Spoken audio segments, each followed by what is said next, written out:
everybody. Dan Illman, Mike Beer, the DRF race of the day for Friday, February the 16th, race number 8 at Gulfstream Park. We're going a mile on the turf. Let's take a look at this field of 3-year-old fillies. That's a maiden special weight and some pretty nice pedigrees in here. The Two Hidden Presence is a horse that's already raced. She's run 5 times. She's hit the board 5 times. She's very, very consistent, obviously, and she's getting blinkers for Graham Motion, and that's been a move that's Motion done very well with in the past. I mean, we'll see how it all works out there. I mean, her experience gives her a little bit of an edge in here. You know, how much more room she has to improve, I guess, is the real question, because she's run fine all 5 times so far, but she hasn't gotten the job done. There are horses with a lot more upside potential in this race, including a few first-time starters. But let's take a look at the Timeform US pace projector in here. The 2 is expected to be close to the pace, and she has the fastest Timeform US late pace rating. I think she'll settle off the lead. The 5 Lady Madonna really couldn't get as forward as she wanted to be because she broke from a tough outside post in her debut on synthetic. Just Marianne also pushed a pretty quick pace last time out. I think those 2 will be on the lead. Maybe just Marianne grabs the top with the 2 sitting in behind. Yeah, I mean, really, I don't really have any idea how this pace is going to play out. It could certainly play out like this, Dan. You do have first-time starters in here. You also have a bunch of horses who have one race, and they just didn't really get to show, you know, all that much. I think there's a real chance that some of these horses with one start could be a lot faster early. In particular, in this race, the 7 and the 11, they both come out of the same race here, and they both had real trouble in the early stages of that race. And trainer Chad Brown has 2 first-time starters in the race, including the number 1 Spaladay, a really strong pedigree here. She's by more than ready. The dam won the Breeders' Cup Filly and Mare Turf. That dam has already foaled a Group 3 place Dirt Miler. This horse sold for only $310,000. I say only because it just, considering this pedigree, you'd think it'd go for a lot more. Yeah, I was sort of thinking the same thing. You know, we'll see how it all plays out. I did certainly bred to be a runner, Dan, for a guy who knows how to get his first-time starters ready to win on the grass. It kind of feels like, whether you feel like she's going to fire her best shot first time out, 8-1 is probably a fair price. Hidden Presence is the number 2. This is the one we talked about in the open. Never off the board from 5 starts. She's hit the board on synth. She's hit the board on dirt. Here she is running second on turf last time out. She got wired by a pretty sharp Pletcher trained runner. She's running on at the end of this race. No real excuses from a trip standpoint. She was covered up. She came to the outside. She came with a run. She just wasn't good enough. Yeah, that's kind of how I looked at it too. I mean, I don't really know what to make of this race. She is putting in a good late run here, and she makes up ground to make it close. That being said, it never looked like she was going to win, and I didn't see some kind of huge excuse for her in that race. I don't know, Dan. She could obviously win here. Maybe she's a deserving favorite. I'll probably bet somebody else if I bet the race. The third start off the layoff for the 3 Star Performance going out for Jenna Antonucci. This filly ran in one of those maiden waiver claimers last time out, was up close to a moderate pace in a race won in gate to wire fashion, and just didn't kick on home in the stretch. I get the feeling this could be tougher. It just feels like a tougher race to me, and I haven't really been thrilled with anything that this filly's done so far in her career.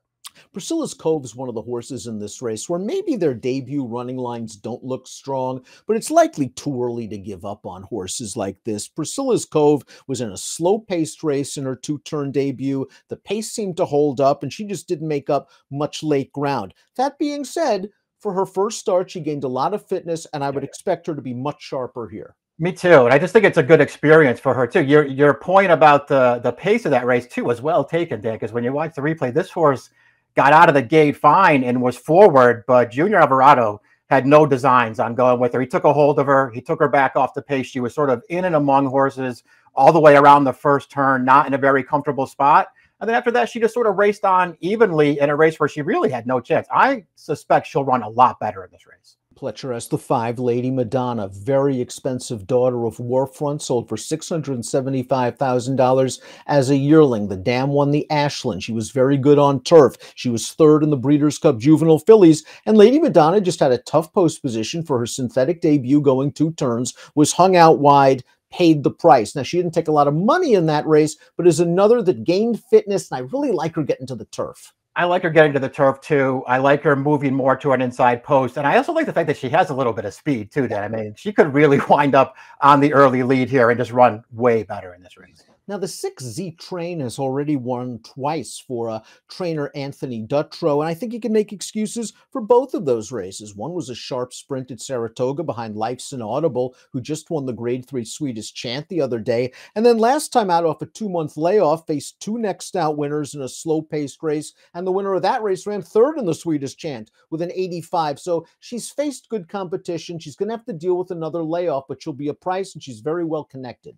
Yeah, I think she's an interesting horse in this race, one that I would definitely want to use. I thought her debut was fine.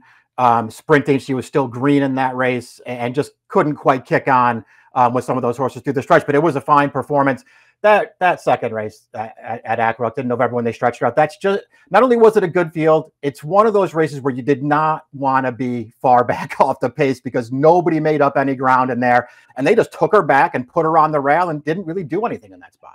Celebrity Row is the number 7. She's one of two horses coming out of a maiden special weight at Gulfstream in late January. This filly took a lot of money in a 12-horse maiden, bet down to 4-1, didn't get out of the gate very well, wired in a slow-paced race. You could certainly give her another chance, although you could also argue that the 11 Redo ran a little bit better. You could. I think this is the horse you want out of that race, though, Dan. I mean, not only she got away last, then she steadied, and then I mean, all I can assume from watching that race back is that Jose Ortiz, after the trouble, just said, you know what, we'll give her an education, because he never tried to win the race, whether he just sat behind horses forever, and then he took her out really wide in the stretch and let her run on when she had no chance to win.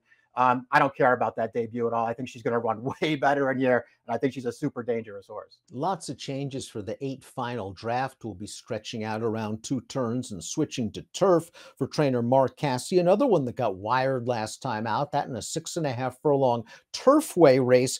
This filly just hasn't really shown a lot of speed in her career, Mike, and even stretching out in distance. I wonder if she'll be outrun early. Yeah, I'm worried about that too. I just wish she ran better in the most recent start. I realized that she got wired in there, but I wanted to see her do a little more because 2 back, I just thought she had an excuse. And I thought maybe that was the kind of race that she could really improve on. Dan, I don't love her turf pedigree. Even as well as I thought she ran 2 back, I don't love the field that she got beat by either. I have too many concerns to really like her in this race, but I wonder what she can do switching to turf.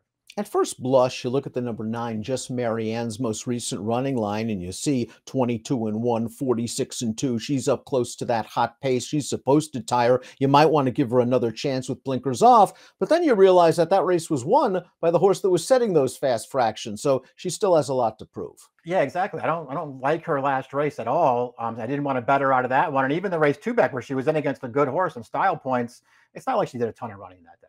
The number 10 is Bored No More. This is the other Chad Brown trained first-time starter. This one sold for $700,000, a daughter of Quality Road. The dam was a stakes place synthetic router who also won her career debut. This dam's foaled a stakes winner on turf, a grade 3 winner on dirt in the UAE. There's a lot of turf in this pedigree.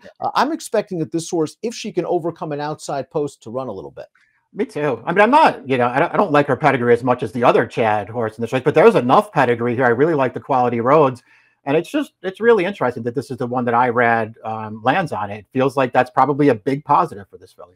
The 11 Redo also has a pretty strong pedigree, and she made her debut in that Celebrity Row race, and she also didn't have the greatest of beginnings, passed a couple of tired horses in the stretch. Paco Lopez takes them out here. A tough outside post position, but again, another horse took no money in that race, but probably too early to give up on her. Yeah, it certainly is. And she had enough of an excuse, I think, that you could be a little bit lenient. I mean, the early trouble seemed like it really cost her. After that, she just rode the rail.